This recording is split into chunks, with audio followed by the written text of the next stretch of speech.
Maithili express की शानदार प्रस्तुति।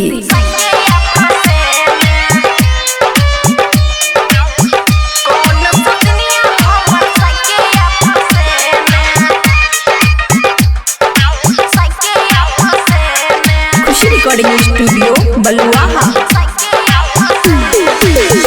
एको गुसरधा नहीं मनहवा के पूरल, अक्षत साइके रहै छी बेहुरल।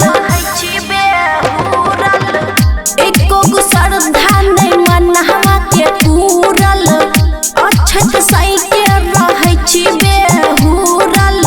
रोज रोज मुँह मारे जाके केने केने, रोज रोज मुँह मारे जाके केने केने।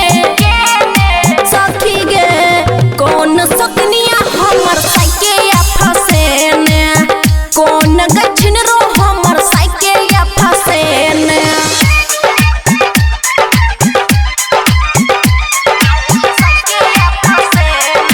डीजे सुमित सतीश रईमा।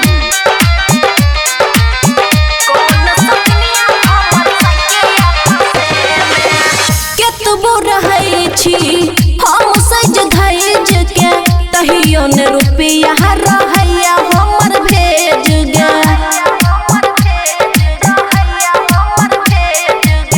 केतबो रहै छी हम सज धैज के, तहियो न रुपया रहैया हमर भेज गे। नहीं जान केकरा के छयो अजमेने, नहीं जान केकरा के छयो अजमेने। सखी गे कौन सतनिया हमर साइके यालो भेने, कौन छिनर घटो हमरा साइके यालो भेने।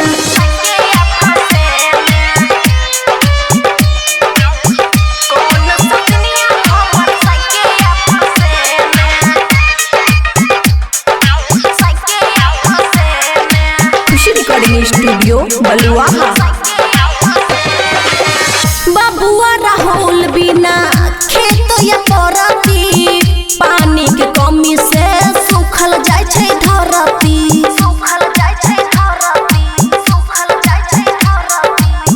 बबुआ राहुल बिना खेत या परती, पानी के कमी से सूखल जाय धरती। दोसरे के खेती के मन किछ लेने, दोसरे के खेती के मन किछ लेने। सखी गे कौन छिनर घटो हमरा साइके यालो भेने, कौन सतनिया हमर साइके या फसेने। खुशी रिकॉर्डिंग स्टूडियो बलुआहा।